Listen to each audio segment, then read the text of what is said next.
Hi, welcome to a special edition of SUMICAST in honor of Women's History Month. My name is Amy Smith. I'm General Manager of Corporate Communications, and I'm joined today by our Chief People Officer, Teresa Oakley. Thank you so much for joining us today, Teresa. Oh, Amy, thank you. I am delighted to be here. It's an honor. So thank you for having me. To set the stage, let's talk about your early career, your early life, childhood, how it set the stage for where you are now, school. Can you give us a little insight into that? Sure. First of all, thank you so much for having me. I'm honored to be here. So let me start probably early childhood. My grandparents probably influenced me the most because they were both entrepreneurs. They had an unbelievable work ethic and they taught us all how to work hard and really understand the value of that work ethic. They exposed us to culture. I grew up in Western Massachusetts from very humble beginnings. Nothing was given to us, and so we worked for everything we had. So I think I was the first to graduate from college in my family. Kidding. And my father was a postal worker, my mom was a stay-at-home mom. So very subdued kind of childhood. And I think because my grandparents were entrepreneurs, it helped formulate my desire to want to be in the business world. Otherwise, I'm not sure I would have, quite honestly. So they really did influence me. So they were definitely giving you that influence of wanting to branch out and do something Absolutely. in the business world, maybe in corporate. Did they kind of recognize that potential in you, or is that something that was kind of deep-seated inside yourself that you wanted for I yourself? think they brought that out. I think that because they wanted that for their grandchildren because they didn't graduate from high school. Mhm. So they came and they worked hard and the message was go to school, do good things. And so I think that helped to create that will to go and do better and get my education. So going from graduating college, what was your first job? My first job was in social work. My undergraduate degree was in sociology and psychology, and I actually ended up coming back to Pittsfield, Mass, where I grew up, and working for the Department of Mental Health for 5 years, helping to set up community-based programs for the psychologically ill. It was a good first job because I was helping people, I was working in the community, and I think it set me up for where I am today, quite I was just going to honestly. say, so you've always been a people I have person. always been a people And person. I think what I really wanted was to take those skills and move them more into a business setting. okay. And so I started there and then moved to Boston for my first corporate job. And I worked for Bayer for 18 years and worked my way from an HR representative up to the vice president of HR when I left 18 years later. Okay, so you have worked for several multinational companies, I have. so you definitely have an interesting perspective. How has that shaped the way you see people and culture and power ultimately in these types of corporations? And how has that kind of shaped the way you approach your role now? I think working in multinational companies has helped me have diverse perspectives, of course, and it's forced me to be agile and adaptable to a lot of different cultures, which I find very interesting because I like people. I think the challenge has always been how do you adapt and navigate, be accepted in those different cultures? And I think it's been a lot of fun for me because I enjoy, figuring out new things. I enjoy understanding how different cultures work differently in the workplace. And I think it challenged me to be able to figure those things out along the way. Was there a moment early on in your career, whether it was a project or a person or an event, that kind of changed the trajectory of where you were headed and potentially towards leadership? Yes, there was a significant event. I'd recently been promoted from HR manager to senior HR manager, had moved from Boston to our regional headquarters in Richfield Park, New Jersey. And we were getting ready to spin off. We were a division of Bayer, and AGFA was getting ready to be spun off as a separate legal entity. And the CEO at the time asked me to help him transform the culture. Mhm. And I was like, what do you mean? And really what he wanted to do was change the way we operated because it was a very German-led company, and that was very hierarchical, very bureaucratic.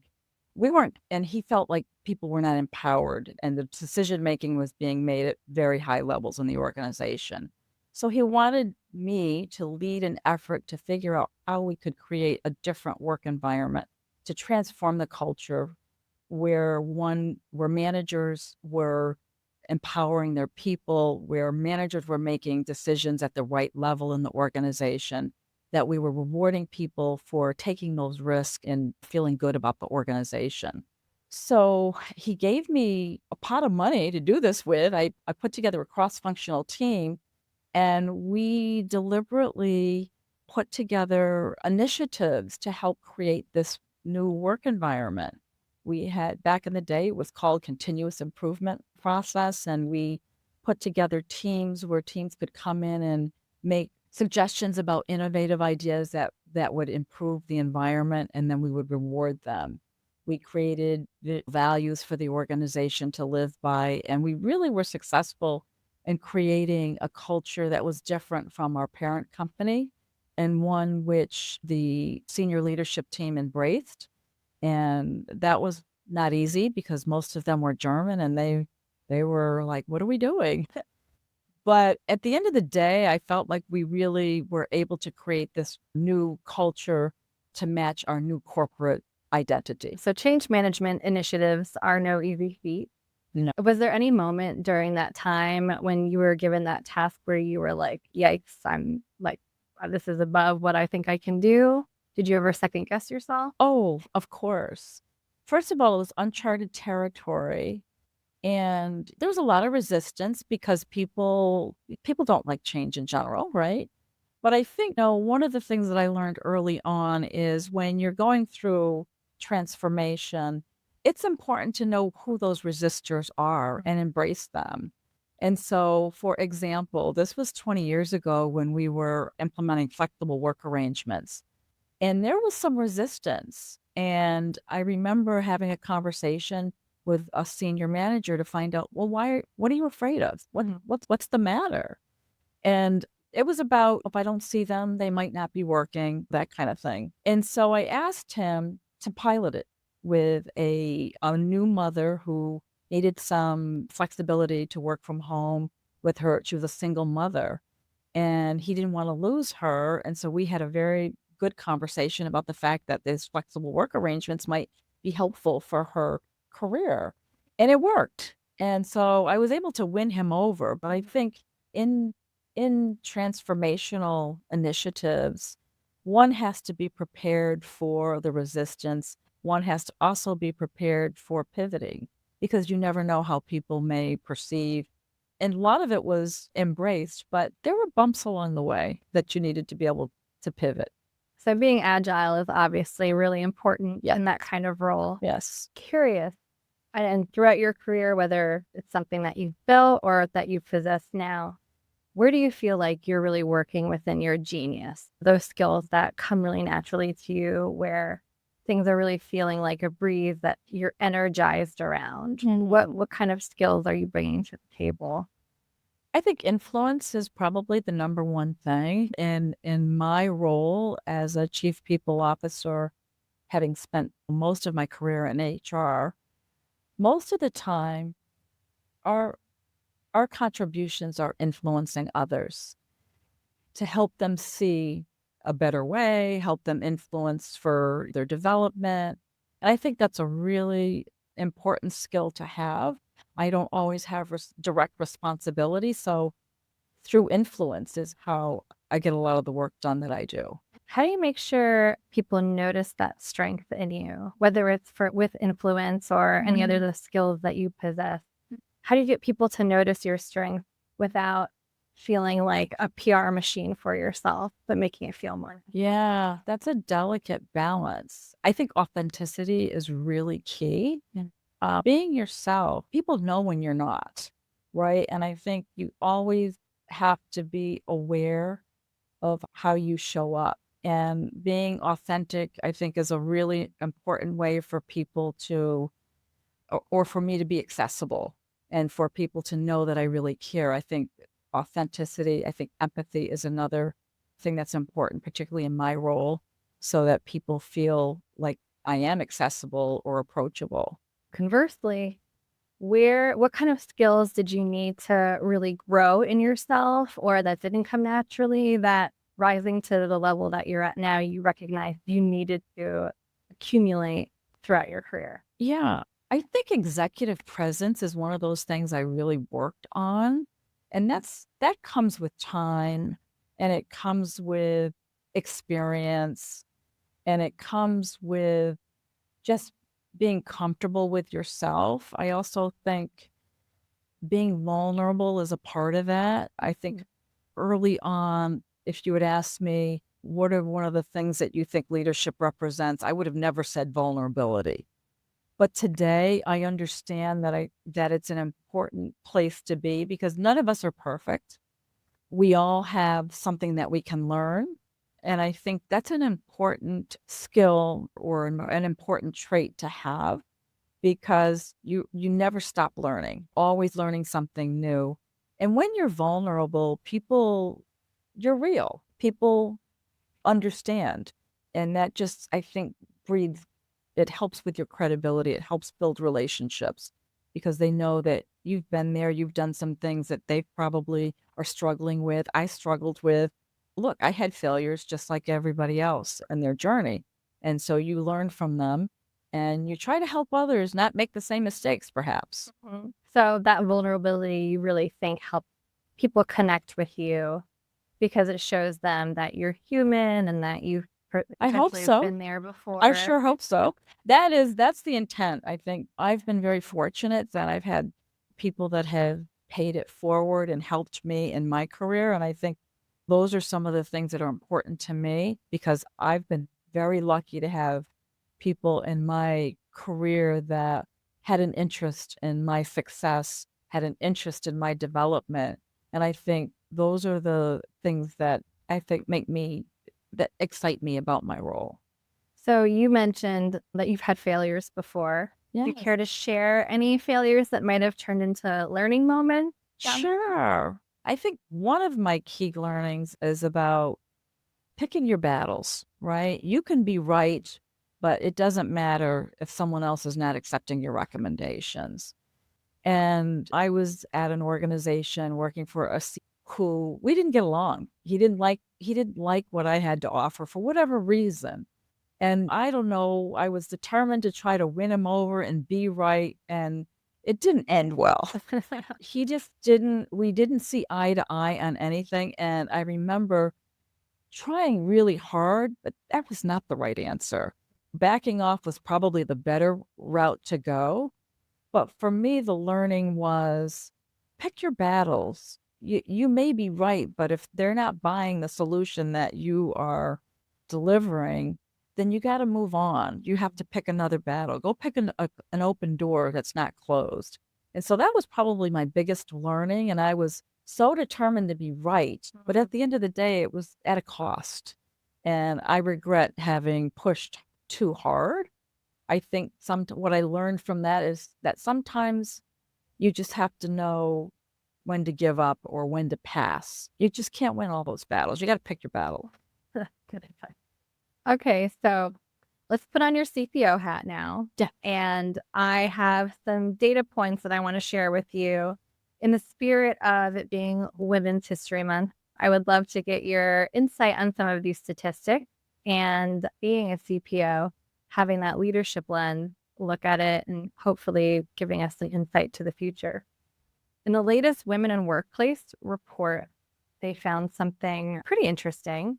Women are just as committed to their careers as men, but for the first time, there's a real gap in women actually wanting promotion compared to men.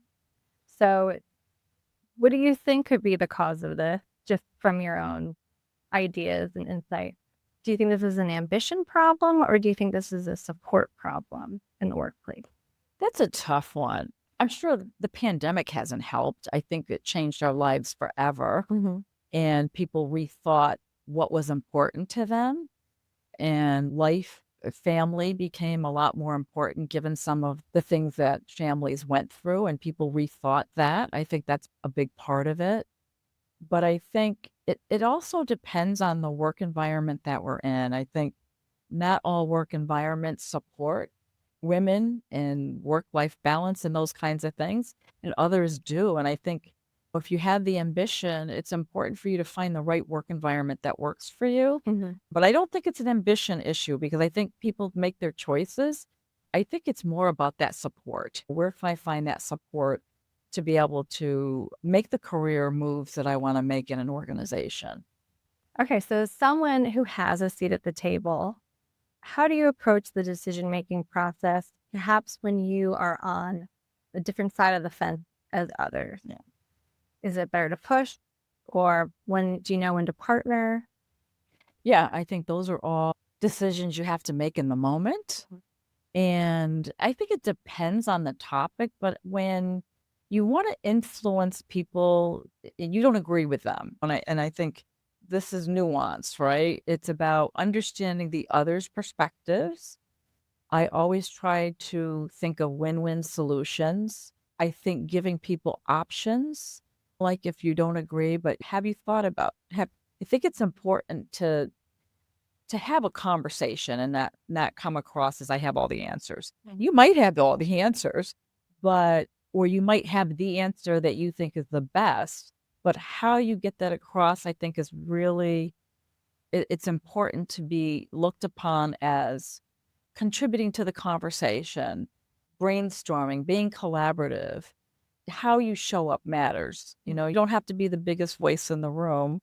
I think being thoughtful about understanding the other person's perspective is really important. Even if you don't agree, they know that you at least have thought about what's important to them and meeting them where they are on that topic. Even if you don't agree, it becomes that, well, let's just talk about it. Let's Mhm. brainstorm about it. Sometimes we end up agreeing because we've come to a different place.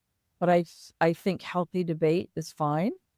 It's how you do it, and not putting people in the corner is really important, but being open-minded, sharing your ideas, and not being aggressive about it, but being thoughtful about it has worked for me. My guess is there's not a lot of people that look like you around the decision-making process table.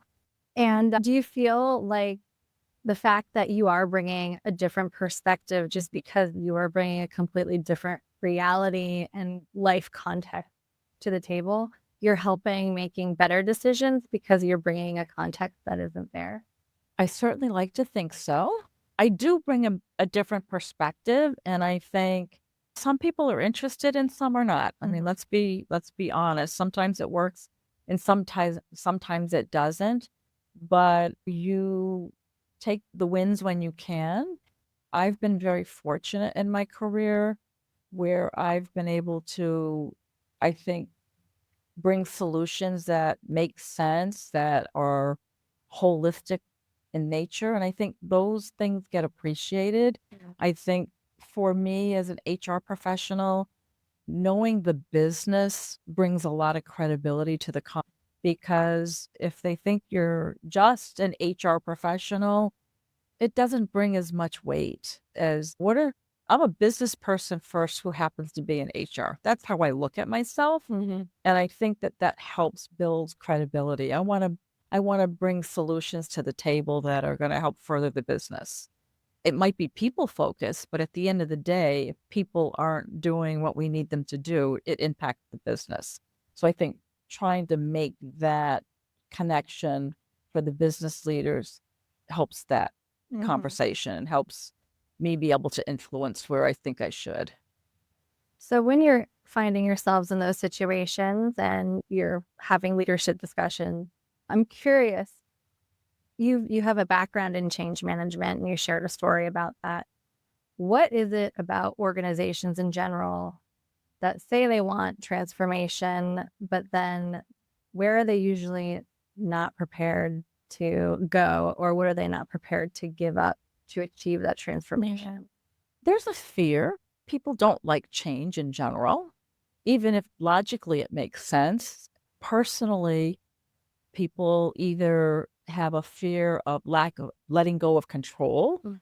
or they hang on to legacy because it's comfortable. And I think it's important to understand, to help influence people to make a change, to change their mind. You have to help them understand what's in it for them. And that always helps people think about it in a different way, getting them away from the loss versus what's the potential gain. And what's in it for me that's the question you have to answer for helping people to make that change in mindset, if you will. In your opinion, what signals do senior women in an organization send to the rest of the organization? And why is it so important for women to see that type of representation? Well, I think we have an obligation to really lead by example. There aren't many of us in some of these C-suite positions. I don't take any of that for granted. I think we have to be very intentional in how we show up, because everything that we do gets looked at, not just women, but in general as executives. What we say, what we do gets noticed. And you have to always be aware that you're on the stage. It's just like being in HR, I'm always on the stage anyway, but as an executive, as a female executive, even more so, because everything you do gets looked at, everything you say. And I think it's really, really important that we hold ourselves to a standard that is above and beyond, because there's not that many of us. So it's important that we have that standard and that we live by it. Who have you admired in your career early on or today? Who inspires you? Oh my goodness, there's so many people. I am gonna stick with my grandmother. And this is because my grandmother instilled curiosity for me. She instilled a work ethic in me, and that helped build my confidence in myself. When I was in high school getting ready to go to college, unfortunately, my guidance counselor said, "You're a good student, but your SAT scores were just okay. I don't think you should even apply to college." And if it weren't for the work, the influence that my grandmother had, like, "You can do it," I would have maybe taken her advice. And I often wonder, how many other young women did she give that advice to and they took her advice? And for me, it was just the opposite. I was determined. I'm like, "Oh, hell no. I'm going to school. I'm going to get my education and I'm going to do something." You won't tell me what I'm going to do. Oh my God, I was so angry. But it helped propel me to even do better because I was so angry about it. Is it important to you to instill in others, whether as a mentor, that your own personal narrative is a narrative that you should be looking to, not someone else's, because of that experience? Oh, absolutely. And I think that's why I have such a strong feeling about paying it forward, because I had other people in my life, both women and men, along my career journey that helped me when I didn't know something and I needed help or just needed guidance, needed to talk it through. I think it's important to be there for people. I mentor people inside and outside of our organization, just because if I'm asked, I'm going to do it because I know I've asked and people have done it for me. And I think it's incumbent upon us to pay it forward. I think there's definitely an inflection point in one's life and career, and you spoke about one of them with the change management project that kind Yes. of set you up. Are there any specific people that you can think of, like you were just mentioning, that really propped you up and set the stage for your next step? Yes. Yeah. When I got promoted from HR manager to senior HR manager was during that same time I did the transformation work. I also was put into a role where I was responsible for labor relations, which means managing unions. I didn't have that experience, and I'll never forget my boss at the time said to me, "Teresa, if you know how to read contracts and have relationships with people, you can do it." So he had the confidence in me, but it was the Teamsters. I mean, this is Oh no man, joke. yeah. They're this is no joke. These guys are not easy. But I walked into a situation which was horrendous. Our company had a really bad relationship with the Teamsters, and it was our fault. Mhm. We didn't treat them well. And so the first thing I did was meet with the business agent and find out what was going on. And he told me that the management was not nice to them. And my goal was to develop good relationships with them so that they would trust me so that we could have negotiations that were weeks long and not months long. And so in the first year, we were able to achieve a much better relationship where we were negotiating contracts in a couple of weeks instead of a couple of months and no strikes on my watch. So it was all about treating people with respect and building relationships. And at the end of it felt intimidating at the front end. Oh my God, I've never Yeah. done this before. But at the end of the day, it was about reading the contract and just developing relationships. You had all the tools in your toolkit Didn't to know. figure out Yeah, how to absolutely. apply them, right? Yeah, exactly. So I'm hearing a lot of the same kind of themes based on what you said. So relationship building, Yeah. trust, working with people and being authentic. Yes. Are these probably like the key elements of leadership that you would say you can carry through no matter what your position is in a company? Those are, I don't want to say soft skills, but those are transferable skills that you can Yeah. apply no matter who you are. Yeah. I think it's really, yeah, I think those are good. And I think they all build trust. And if you can't be trusted, then you don't have credibility and people are not going to follow you. They're not going to listen. And you only get one opportunity to make that first impression. And if you blow it, it's a problem. Mhm. And so you have to be really intentional about how you show up there and what you say matters and how you say it matters and how you make people feel matters. Mhm. Are there any qualities, in your opinion, that are overrated for people in positions of power that maybe don't matter as much as other skills? I think those leaders that don't empower others are not getting the most from their employees. When they don't delegate, when they over control, I think it really hurts everybody. It hurts the leader because people are not motivated, and it hurts employees because we're not getting the most out of what they can bring to the table. Mhm. And so those are the things that I see that hurt leaders' credibility the most. That I need to control everything, and I'm not going to delegate, I'm not going to allow. And it hurts everybody all around. And so I think those are things that are those are important skills for managers to embrace. Okay, and if there's one thing that you want people to walk away from this conversation with today, or one point that you want to get across, what would that be? I care about people. I think I'm in the people business and I get excited by watching other people reach their fullest potential. And that's just something that for me is important to see because I watch people grow in their careers and it just motivates me more to help others to do better and be better. Teresa, thank you so much for sharing your insights with us today. It was a great conversation in honor of Women's History Month. So thank you again for being with us. And thank you, Amy. I really enjoyed the conversation.